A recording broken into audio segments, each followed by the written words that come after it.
5 বছর ধরে দুর্গাপূজার আগে ভারতে ইলিশ মাছ রপ্তানি করে আসছে বাংলাদেশ। এই উপলক্ষে এবারও ভারতে 3000 টন ইলিশ মাছ রপ্তানির অনুমোদন দিয়েছে সরকার। 8 অক্টোবর থেকে শুরু হতে যাওয়া দুর্গাপূজার আগে বাংলাদেশের ইলিশ পাচ্ছেন বিশেষ করে পশ্চিমবঙ্গের মানুষ।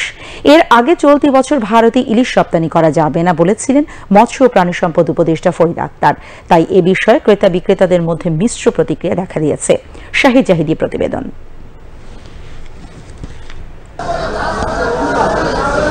ভারতের পশ্চিমবঙ্গে বাংলাদেশের ইলিশ মাছ নিয়ে আছে ব্যাপক আগ্রহ। এই ভৌগোলিক নির্দেশক বা জিআই পণ্যের কদর তাই তো দিয়ে আছে সীমানা পেরিয়ে। পরিসংখ্যান বলছে যে পরিমাণ রপ্তানির অনুমোদন দেওয়া হয় তার কম ইলিশই যায় ভারতে। গত বছর ৭৯টি প্রতিষ্ঠানকে ৩,৯৫০ টনের অনুমতি দিলেও বেনাপোল এবং আখাউড়া স্থলবন্দর দিয়ে সব মিলিয়ে ইলিশ রপ্তানি হয়েছে প্রায় ৮০২ টন। আমদানি রপ্তানির তথ্য বলছে বাংলাদেশ সর্বশেষ ২০২৩-২৪ অর্থ বছরে ভারতে ইলিশ সহ বিভিন্ন ধরনের মাছ রপ্তানি করে $৪,৮৭,০০,০০০ আয় করেছে। একই সময়ে ভারত থেকে বাংলাদেশে আমদানি হয় $৩,৫৫,০০,০০০ ৬৩,০০০ টন তাজা এবং শুটকি মাছ।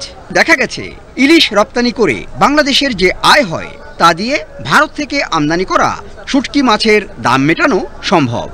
সংশ্লিষ্টরা বলছেন সরকার ইলিশ রপ্তানির অনুমোদন দিলেও এইবার পশ্চিমবঙ্গের মানুষকে বেশি গুনতে হবে দাম।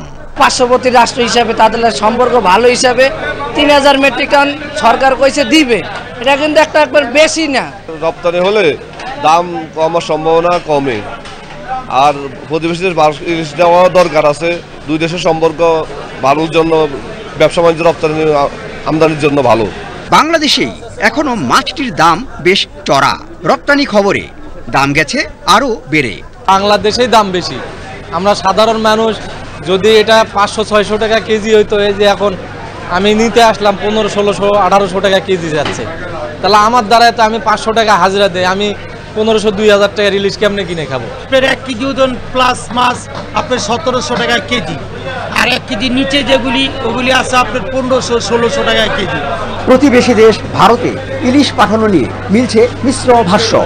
কারো কারো মতে ভারতে এই মাছের রপ্তানি বন্ধ করা হলে স্থানীয় বাজারে কিছুটা হলেও সহনীয় হয়ে আসবে দাম। আবার কেউ কেউ বলছেন পারস্পরিক আমদানি রপ্তানির ছন্দময়তার স্বার্থে ভারতকে ইলিশ দেওয়া যেতে পারে। শাহিদ জাহিদি, বাংলাদেশ টেলিভিশন, ঢাকা।